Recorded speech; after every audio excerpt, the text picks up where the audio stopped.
Hello friends, welcome to my channel.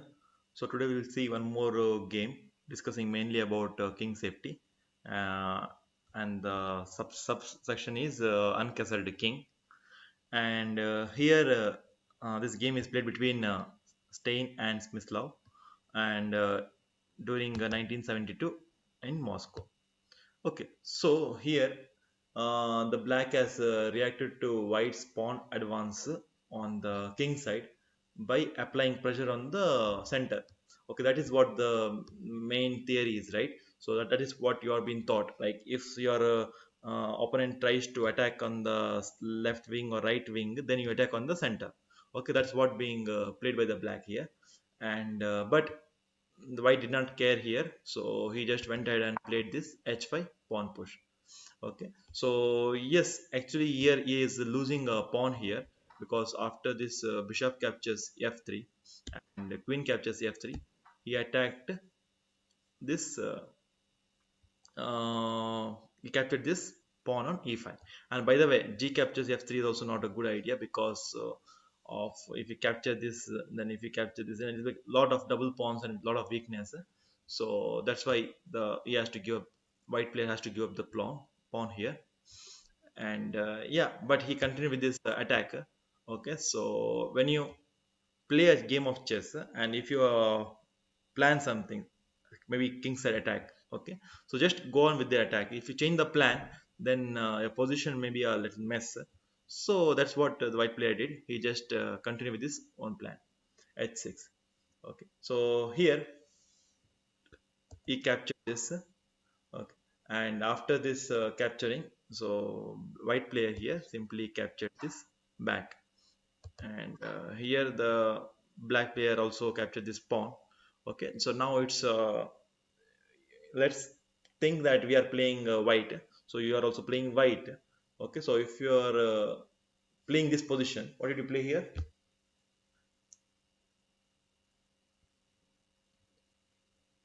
Okay, so you can pause the game whenever you feel like you need more analysis to do. And here the white player played simply bishop g8, forcing his rook to come to g8, and then he played this rook captures h7. Okay, so his pieces are coming closer to the king. Okay, and obviously even blacks white kings also in the center, but right now the black's king is more in danger than the white king. So white king is quite secure uh, on e1 square. Okay, so after this rook to h7, here knight to f5 is being played. Okay, okay, whenever you play this move, so bishop coming into g7 square, rook coming to h7 square, always look out for this knight moves. And so you also have to calculate this when you do when you commit your pieces here. But yeah, white player is very strong player, so he already has thought about this, and he went ahead and played this bishop captures d4. Okay, so now after this bishop captures d4, the main threat, what is the main threat for the white player here?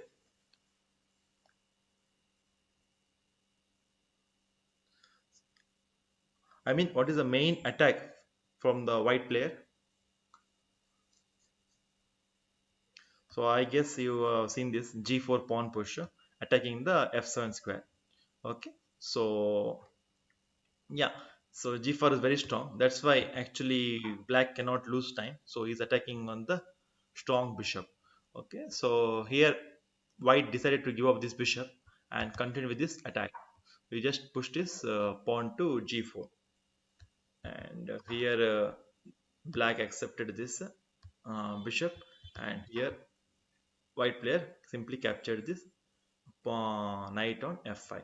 Okay, now here let us pause for a second, and there are like four sidelines, okay, which I want you to analyze.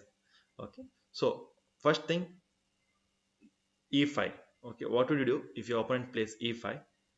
What would you do if your opponent plays knight to e5? And what would you do if your opponent plays knight to f6? These three lines.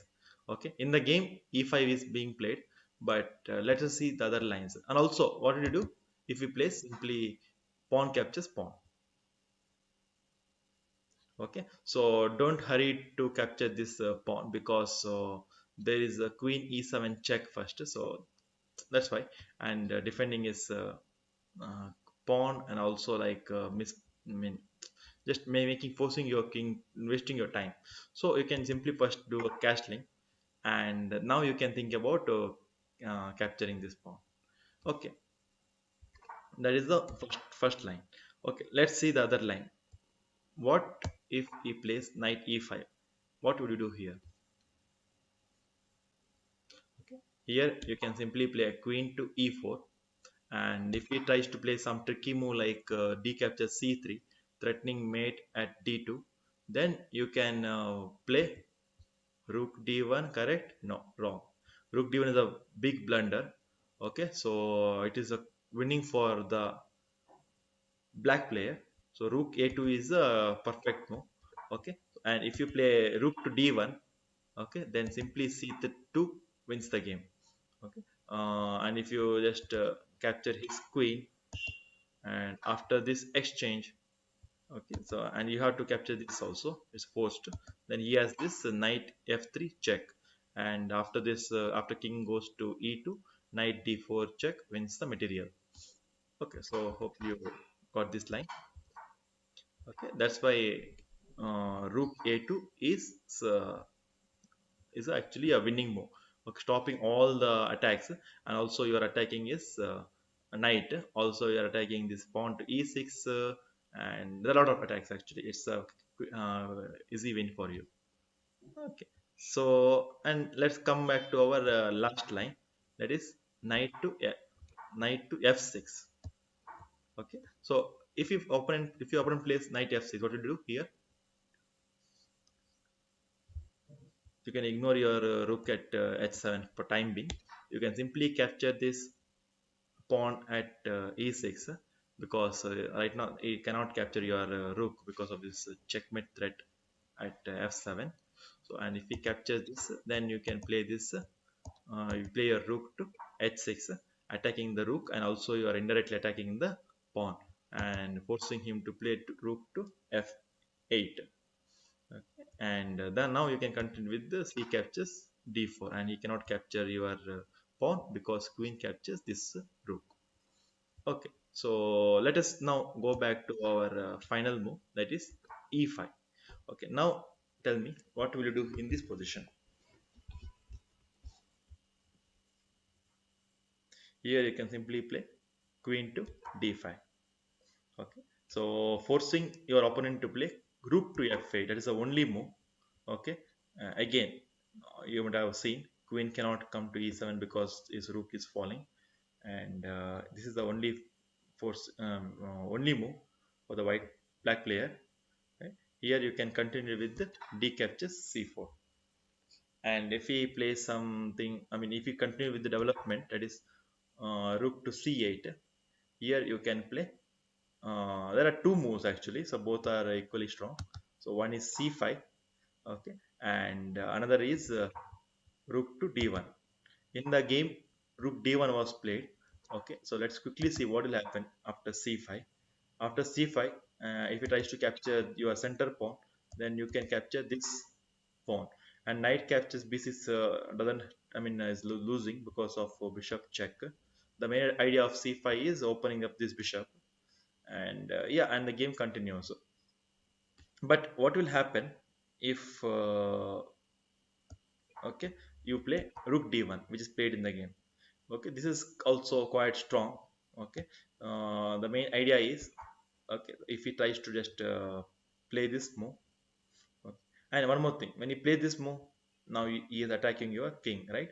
So yeah, obviously you don't want to move your king in front of your rook. So but you can simply make a space for the king at f1 square, and your king is very quite safe uh, on f1. Okay, here black continued with the rook f8, rook g8, attacking your bishop, because now f7 pawn is being defended with the queen. Okay, so here white played a good move. Okay, So can you guess this strong reply?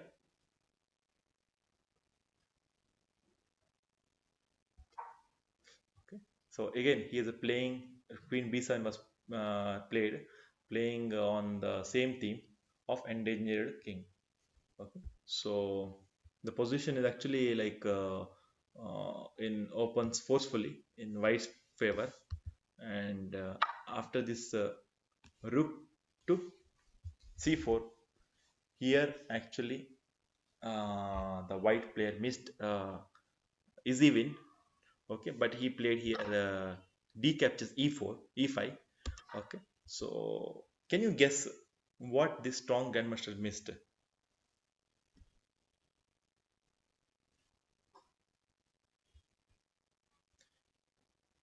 If you guessed this move, queen a8 check, then you are right. Well, congratulations, you are grandmaster. Okay, so and this is the rook d queen d8 is only move, forced move, and after this queen to d5, it's simply wins the game. Okay, but instead of this here the white player played d captures e5, and after d captures e5, here the black played queen captures e5 obviously, and king f1, and then he played queen b1, sorry, queen b5, and here actually is threatening discovered check, and discovered checks are very annoying, so you don't want to allow that. So that's why the white player played here king to g1, and here he played queen to c6.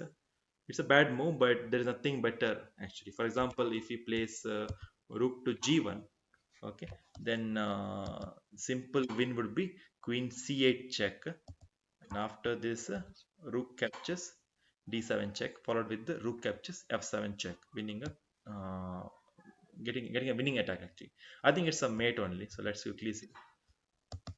Oh no, it's not a mate, but yeah, this is actually a very quite strong actually, and yeah, you can also, this is actually a very easy win actually after this move. So for example, if he goes to king f8, then I think the simple answer would be uh, yeah, maybe mm, can you guess? I think there are many moves, so you can play f6, you can play king f1. Okay, so you can even play this queen to d uh, queen to d8 check. Okay, and if you play something like this, then I think you can play queen e7 check coming forward, and after this queen to this, I think simply you can move your king here, because after this rook captures, you you can play this queen check,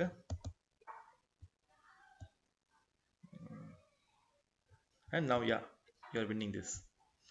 Okay, so I think you guess you got the idea, I believe. So that's why. So this is rook g4 is losing. Okay, and instead of this rook g4, here the black player played queen to c6. Okay, here white exchanged um, the pieces, and here comes our last move. Okay, queen was exchanged here, and here comes our last move, and the black resign. Can you guess the move? Here white played rook h8, a final blow. Okay, and it's completely winning for the white player. Okay guys, thank you for watching. So hope you enjoyed this game. You can share with your friends who are also like a great fan of chess, and also if you like my video also, you can subscribe to my channel and to get more notification about future videos. Okay, have a nice week ahead. Bye.